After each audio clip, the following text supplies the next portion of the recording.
Part 2। कर्ण का विवाह और संतान।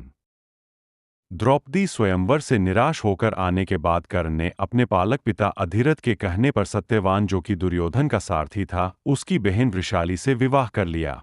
इसके पश्चात राजकुमारी असाम्बरी के स्वयंवर में कर्ण ने असाम्बरी से विवाह करने की अपेक्षा उसकी दासी और द्युम्नसेन नामक सूत की पुत्री सुप्रिया से भी विवाह कर लिया। वृषाली के गर्भ से वृषसेन, चित्रसेन, सत्यसेन और वृषकेतु नामक 4 पुत्रों का जन्म हुआ। सुप्रिया के गर्भ से सुषेन, द्विपाल, शत्रुंजय, प्रसेन और वनसेन नामक 5 पुत्रों ने जन्म लिया। द्यूत क्रीड़ा। कर्ण कभी भी शकुनी की पांडवों को छलकपट से हराने की योजनाओं से सहमत नहीं था। वह सदा ही युद्ध के पक्ष में था और सदैव ही दुर्योधन से युद्ध का ही मार्ग चुनने का आग्रह करता। यद्यपि वह दुर्योधन को प्रसन्न करने के लिए द्यूत क्रीड़ा के खेल में सम्मिलित हुआ, जो बाद में कुख्यात द्रौपदी चीरहरण की घटना में फलीभूत हुआ। जब शकुनी छलकपट द्वारा द्यूत क्रीड़ा में युधिष्ठिर से सब कुछ जीत गया, तो पांडवों की पटरानी द्रौपदी को दुःशासन द्वारा घसीटकर राजसभा में लाया गया और कर्ण के उकसाने पर दुर्योधन और उसके भाइयों ने द्रौपदी के वस्त्र हरण का प्रयास किया। कर्ण दुर्योधन के बहुत अच्छे मित्र थे, मगर द्रौपदी के चीरहरण के समय कर्ण ने द्रौपदी का अपमान करने में बिल्कुल साथ नहीं दिया, बल्कि इसका विरोध करते हुए कहा, हस्तिनापुर की कुल वधू या किसी भी स्त्री के साथ ऐसा करना पाप है। उसी स्थान पर भीम द्वारा यह प्रतिज्ञा ली जाती है कि वह अकेले ही युद्ध में दुर्योधन और उसके सभी भाइयों का वध करेगा। और फिर अर्जुन कर्ण का वध करने की प्रतिज्ञा लेता है। कर्ण का सैन्य अभियान। पांडवों के वनवास के दौरान कर्ण दुर्योधन को पृथ्वी का सम्राट बनाने का कार्य अपने हाथों में लेता है। कर्ण द्वारा देश भर में सैन्य अभियान छेड़े गए और उसने राजाओं को परास्त कर उनसे ये वचन लिए कि वह हस्तिनापुर महाराज दुर्योधन के प्रति निष्ठावान रहेंगे, अन्यथा युद्धों में मारे जाएंगे। कर्ण सभी लड़ाइयों में सफल रहा। महाभारत में वर्णन किया गया है कि अपने सैन्य अभियानों में कर्ण ने कई युद्ध छेड़े और असंख्य राज्यों और साम्राज्यों को आज्ञा पालन के लिए विवश कर दिया, जिनमें है कंबोज, शक, केकय, अवंती, गंधार, मद्र, त्रिगत, तंगन, पांचाल, विदेह, सुहमस, अंग, वंग, निषद, कलिंग, वत्स, अश्मक, ऋषिक और बहुत से अन्य, जिनमें म्लेच्छ और वनवासी लोग भी हैं। श्री कृष्ण और कर्ण। दुर्योधन के साथ शांति वार्ता के विफल होने के पश्चात श्री कृष्ण कर्ण के पास जाते हैं, जो दुर्योधन का सर्वश्रेष्ठ योद्धा है। वह कर्ण का वास्तविक परिचय उसे बताते हैं कि वह सबसे ज्येष्ठ पांडव है और उसे पांडवों की ओर आने का परामर्श देते हैं। कृष्ण यह विश्वास दिलाते हैं कि चूंकि वह सबसे ज्येष्ठ पांडव है, इसलिए युधिष्ठिर उसके लिए राज सिंहासन छोड़ देंगे और वह एक चक्रवर्ती सम्राट बनेगा। पर कर्ण इन सबके बाद भी पांडव पक्ष में युद्ध करने से मना कर देता है, क्योंकि वह अपने आप को दुर्योधन का ऋणी समझता था और उसे ये वचन दे चुका था कि वह मरते दम तक दुर्योधन के पक्ष में ही युद्ध करेगा। वह कृष्ण को यह भी कहता है कि जब तक वे पांडवों के पक्ष में है, जो कि सत्य के पक्ष में है, तब तक उसकी हार भी निश्चित है।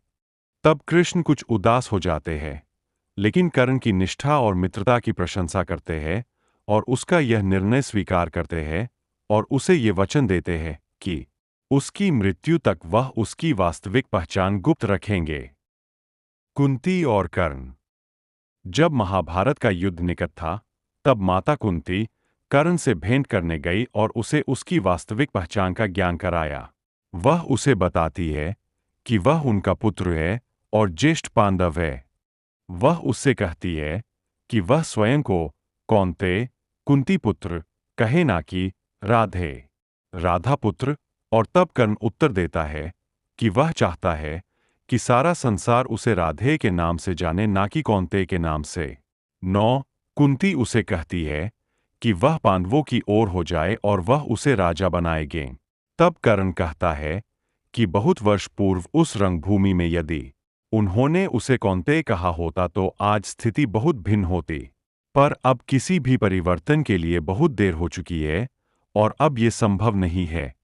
वह आगे कहता है कि दुर्योधन उसका मित्र है और उस पर बहुत विश्वास करता है और वह उसके विश्वास को धोखा नहीं दे सकता। लेकिन वह माता कुंती को ये वचन देता है कि वह अर्जुन के अतिरिक्त किसी और पांडव का वध नहीं करेगा। कर्ण और अर्जुन दोनों ने ही एक दूसरे का वध करने का प्रण लिया होता है और इसलिए दोनों में से किसी एक की मृत्यु तो निश्चित है। वह कहता है कि उनके कोई भी 5 पुत्र जीवित रहेंगे, 4 अन्य पांडव और उसमें या अर्जुन में से कोई एक। कर्ण अपनी माता से निवेदन करता है कि वह उनके संबंध और उसके जन्म की बात को उसकी मृत्यु तक रहस्य रखे। कुंती कर्ण से एक और वचन मांगती है कि वह नागास्त्र का उपयोग केवल एक बार करे। कर्ण यह वचन भी कुंती को देता है। परिणामस्वरूप बाद में कुरुक्षेत्र के युद्ध में कर्ण एक बार से अधिक नागास्त्र का प्रयोग नहीं कर पाता। महाभारत का युद्ध। महाभारत का युद्ध आरंभ होने से पूर्व भीष्म ने, जो कौरव सेना के प्रधान सेनापति थे, कर्ण को अपने नेतृत्व में युद्धक्षेत्र में भागीदारी करने से मना कर दिया। यद्यपि दुर्योधन उनसे निवेदन करता है, लेकिन वे नहीं मानते और फिर कर्ण 10वें दिन उनके घायल होने के पश्चात 11वें दिन ही युद्ध भूमि में आ पाता है। 13वें दिन का युद्ध। 13वें दिन के युद्ध में कौरव सेना के प्रधान सेनापति गुरु द्रोणाचार्य द्वारा युधिष्ठिर को बंदी बनाने के लिए चक्रव्यूह पद्मव्यूह की रचना की गई। पांडव पक्ष में केवल कृष्ण और अर्जुन ही चक्रव्यूह भेदन जानते थे, लेकिन उस दिन उन्हें त्रिगर्त नरेश बंधु युद्ध करते करते चक्रव्यूह स्थल से बहुत दूर ले गए। त्रिगत दुर्योधन के शासनाधीन एक राज्य था। अर्जुन पुत्र अभिमन्यु को चक्रव्यूह में केवल प्रवेश करना आता था, उससे निकलना नहीं, जिसे उसने तब सुना था जब वह अपनी माता के गर्भ में था और उसके पिता अर्जुन उसकी माता को यह विधि समझा रहे थे और बीच में ही उन्हें नींद आ गई।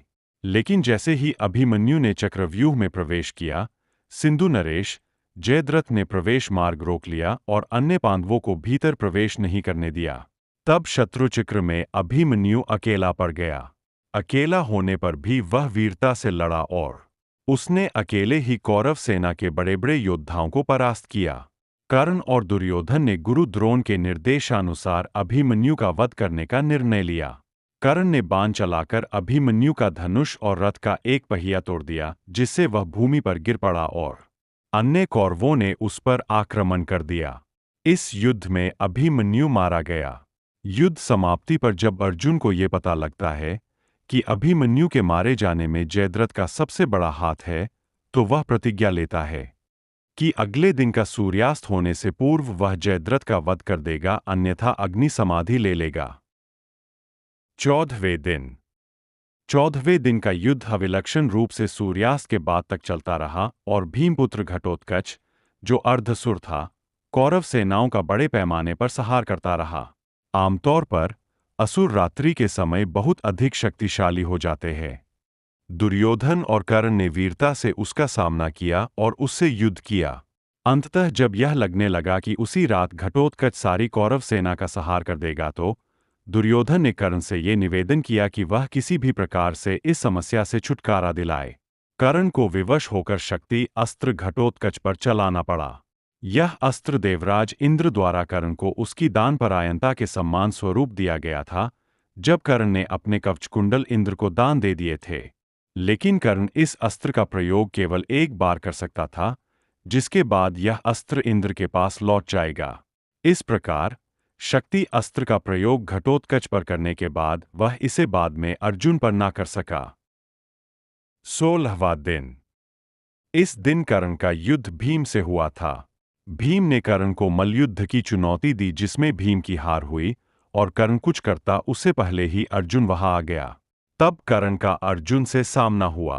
तब कर्ण ने अर्जुन पर वेसनवास्त्र का प्रयोग किए, जिसे अर्जुन ने अपने भर्मशीर अस्त्र से काट देते हैं, और अर्जुन कर्ण पशुप्तास्त्र का प्रयोग करने हो वाले थे कि कृष्णा ने उन्हें रोक लिया और इस युद्ध का कोई परिणाम नहीं निकलता। 17वां दिन। इस दिन महाभारत का सबसे खतरनाक युद्ध हुआ, जिसने कर्ण की मृत्यु हुई थी। 17वें दिन युद्ध में कर्ण और अर्जुन में महाभीषण युद्ध हुआ था और इस युद्ध में कर्ण और अर्जुन दोनों ही एक दूसरे पर महास्त्र का प्रयोग कर रहे थे। तभी कर्ण के रथ का पहिया जमीन में धंस गया और कर्ण उसे नहीं निकाल पा रहा था। तभी अर्जुन ने अजनलिकास्त्र से कर्ण के वक्ष को भेदकर उसे धराशायी कर दिया। Part 3. Coming soon.